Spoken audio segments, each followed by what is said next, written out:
Procès Moutamba, on en parle dans cette émission. Après avoir suivi ces procès, quel serait leur point de vue ou leur impression par rapport à ces procès? On va également parler de cette ancienne équipe de Frivao qui venait d'être réhabilitée par les ministres de la Justice intérimaire pour chuter avec la FICIN, la foire internationale de Kinshasa. Comme vous le savez, les ministres du commerce extérieur venaient justement de faire une visite technique à cet espace qui, l'autre fois, en tout cas, faisait la fierté de Kinshasa, non seulement de Kinshasa, mais de la République démocratique du Congo. Quelle portée économique pour cette 47e édition lancée le 25 juillet ici à Kinshasa. Mesdames et messieurs, c'est dans le cadre de votre émission Décrypte Éco que je vous retrouve pour ces trois numéros. Nous avons deux invités sur ces plateaux. Il s'agit de Osé Kabamba, journaliste et analyste politique et économique ici à Ecofin Télévision. Osé Kabamba, bienvenue à vous sur ces plateaux. Bonjour Betty Tanfoumou, merci de me recevoir encore une fois de plus sur votre plateau de Décrypte Éco en tout cas. Voilà, face à lui, Arnold Singa, analyste économique et stratège. Arnold, merci d'avoir répondu à notre invitation. Bonjour Madame la journaliste, je suis très ému d'être sur ce plateau afin de discuter des questions purement essentielles et entrer à la situation qui gangrène dans notre pays. Il est important aussi de saluer mon co-débatteur Osé, mais aussi l'équipe technique dans son ensemble. Merci. Voilà, l'équipe technique dans son ensemble, ils sont là. Il y a Sele Chamalae et Eddie Boma qui sont là derrière les caméras. Avant de donner la parole à mes invités, comme l'accoutumée de cet invité, on va parler de Lualaba où un émissaire du chef de l'État a salué le dynamisme de l'exécutif provincial et puis il a poursuivi sa tournée par une visite d'inspection de grands projets routiers lancés par la gouverneure du Lualaba, Fifi Masuka. Sa ronde qui a couvert la route Bypass Ouest, la route provinciale Kolwezi-Solwezi jusqu'à la frontière entre la RDC et la Zambie, illustre les efforts soutenus du gouvernement provincial pour moderniser les infrastructures et renforcer ainsi la coopération transfrontalière conformément à la vision du président Tshisekedi. Voilà, il s'agissait bien et bien de Fifi Masuka, cette femme qui fait la fierté de femmes en République démocratique du Congo, la seule femme parmi les gouverneurs que compte la RDC, qui d'ailleurs aujourd'hui fait rayonner sa province par ce qu'il est en train d'accomplir comme tâche de leur côté. Chapeau bas à cette grande dame. Après les informations et entrées avec cette grande dame, avec cette dame qui défend en tout cas la femme congolaise, on va parler de nos sujets du jour. Osé Kabamba, le procès Moutamba, après avoir suivi ce procès qui, depuis un certain moment, attire vraiment l'attention des Congolais. Jusqu'ici, Constant Moutamba, accusé pour 19 millions de dollars américains. Jusque-là, en tout cas, il plaide non coupable. Après avoir suivi ces procès, quelles sont vos impressions? Alors, vous l'avez si bien dit, c'est un présumé détournement jusqu'à preuve du contraire. Le procès est encore en cours. On n'a pas encore prononcé le verdict. Donc, à suivre de près ces procès, en fait, si je devais donner un avis, j'aimerais qu'on analyse ensemble sur ce plateau les contextes dans lesquels l'ancien ministre de la Justice et garde des Sceaux a été poursuivi. En amont, on avait vu le procureur général près la Cour de cassation adresser son réquisitoire à l'Assemblée nationale, réquisitoire qui a été accepté, traité et validé à l'Assemblée nationale. Pendant ces temps, il y avait le ministre déjà qui s'est plaigné d'un acharnement politique contre sa personne. On connaît tous ce que Moutamba a eu à faire à la tête du ministère de la Justice lorsqu'il était encore en poste. Il avait enclenché des réformes, il y a eu des bras de fer, on dira ça comme ça, entre le patron de la justice et le magistrat. Et à la suite de cela, il y a eu ces réquisitoires. Et après ces réquisitoires, lorsque le réquisitoire pour les poursuites contre lui, s'agissant du présumé détournement de 19 millions, avait abouti, aussitôt, on a vu Firmin Vondé revenir encore à la charge avec un second réquisitoire pour outrage à la magistrature. Bon, on se questionne, je me demande pourquoi cette précipitation. Ce qui n'est pas interdit, ce qui n'est pas interdit, ce qui n'est pas interdit, en tout cas par la loi, pour tout citoyen, il est libre de le faire. Firmin Vondé était dans son droit. Mais d'un œil purement politique, on sent qu'il y avait quelque part cet acharnement contre sa personne. Je ne suis pas l'avocat de Moutamba, je ne le serai jamais.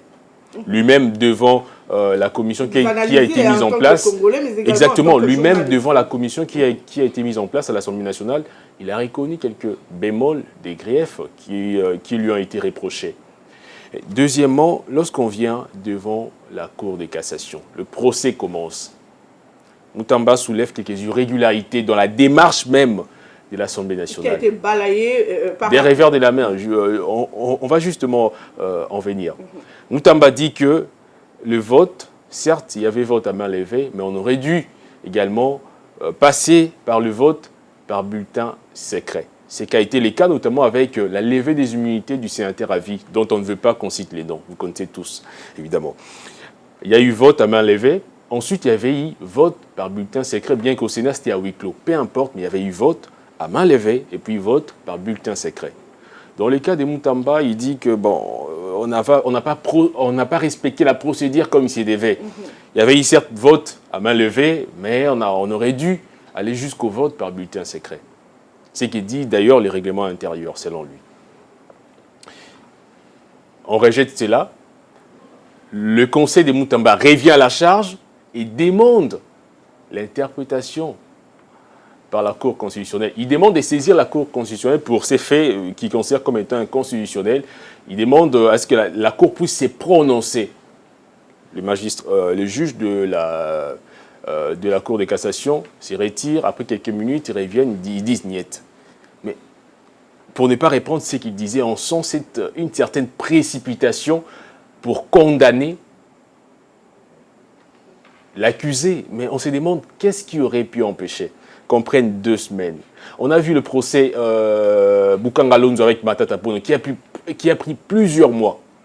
C'était d'ailleurs avant les élections, les récentes élections présidentielles. On a permis à ce que Matata puisse aller aux élections, s'est présenté. Il a même été élu député national. Ensuite, on est revenu devant la Cour constitutionnelle et les procès s'est poursuivi avec sa condamnation. Et depuis qu'il a été inculpé, il est maintenant en cavale. On ne sait pas là où il est. Mais qu'est-ce qui empêchait à ce qu'on puisse accepter la démarche? D'autant plus que c'est un droit. En tout cas, moi, je ne suis pas juriste, mais j'aurais quand même aimé, pour raison de transparence et d'équité, qu'on aille justement devant la Cour. Si la Cour constitutionnelle nous disait carrément que bon, la démarche était respectée, ok, d'accord, on n'allait plus avoir ces débats-là. Quelque part, on crédibilise l'hypothèse de Moutamba, selon laquelle il est justement victime de ces réformes à la tête du ministère de la Justice. Voilà, notamment Moutamba, la bancarisation des faits judiciaires qui a dérangé, semble-t-il, certains magistrats. Il semble-t-il, en tout cas.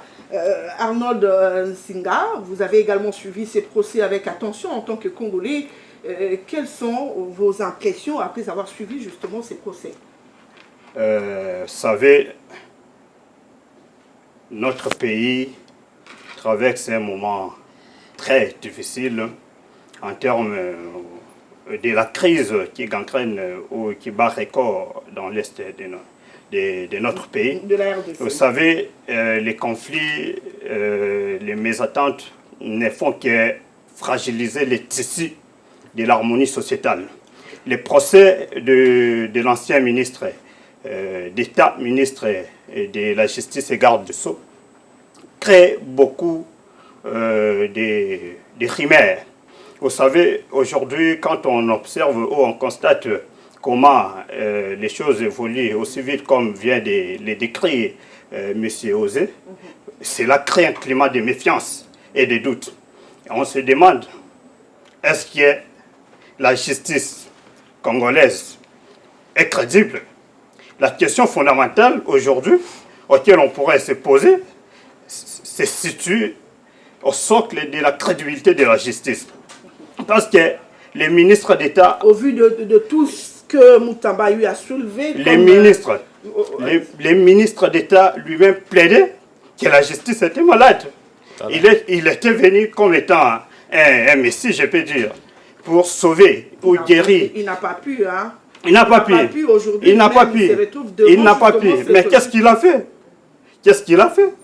Aujourd'hui, le pentagone magique du leadership, c'est le courage, la vision et l'engagement. Il a eu la vision du chef de l'État. Il a eu le courage de faire ce que beaucoup de personnes n'ont pas pu accepter.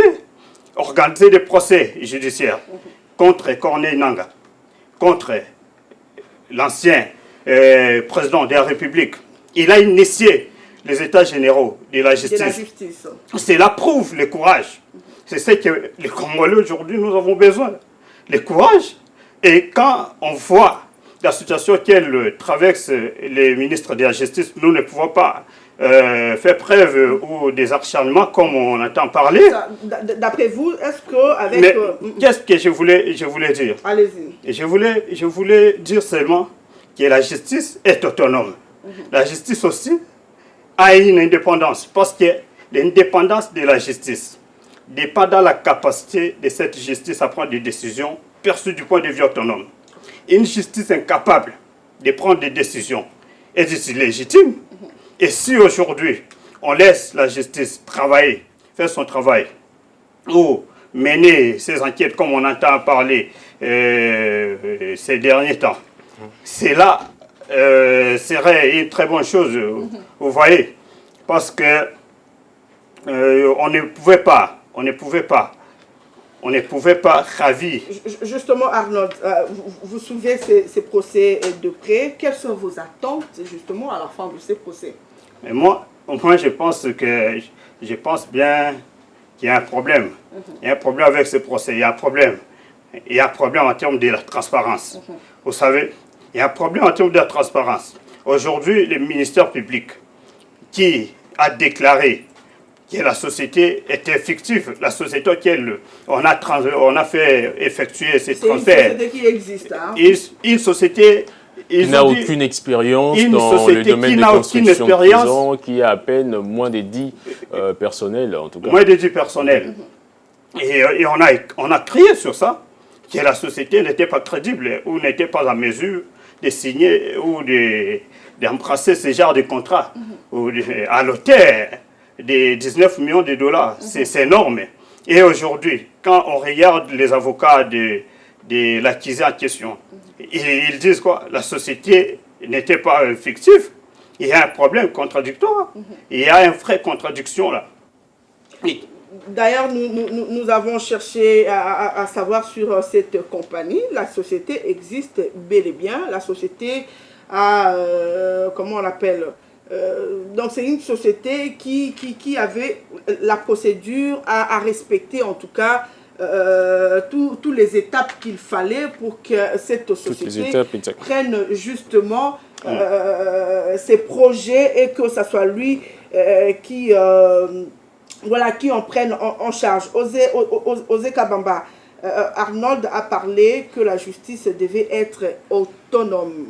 Aujourd'hui, est-ce que vous croyez encore de l'autonomie de la justice en République démocratique du Congo? En fait, déjà, quand le président lui-même, ce n'était même pas Moutamba, pour compléter mon co-débatteur, c'était le président lui-même qui avait dit que la justice congolaise était malade.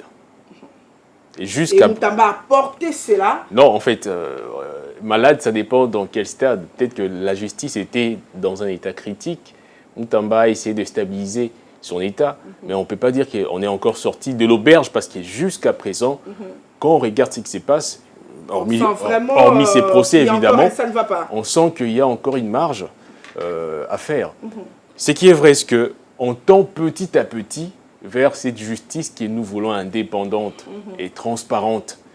Mais on se pose la question de savoir si le pesanteur, s'il n'y a pas encore de pesanteur. Parce que lorsqu'on regarde de près, certains procès, je ne vais pas revenir sur le procès, hein. Forage, quand on regarde le traitement de certains membres du gouvernement devant les différentes cours, par rapport à ce qui se passe actuellement avec le cas de Moutamba, mais on a le droit de s'interroger, mais qu'est-ce qui se passe? Voilà, qu'est-ce qui se passe? C'est donc, et j'irai même plus loin, ce n'est pas seulement la justice, même la classe politique également est malade. Vous n'avez qu'à voir lors du vote du réquisitoire du procureur général près la Cour de cassation, comment est-ce que l'Assemblée nationale, la plénière s'extasiait carrément à l'idée de lever les immunités de Moutamba. Je me demande, mais on est où? Voilà, un procès dont plusieurs Congolais suivent avec beaucoup d'attention. Nous attendons en tout cas le résultat de ces procès. Nous espérons que la justice va dire le droit et que ça sera le bon droit qui sera dit ces jours-là. On va parler, puisque nous sommes dans ces dossiers, il s'agit également de Frivao. Nous allons également parler de Frivao, Arnaud, puisque nous étions avec vous.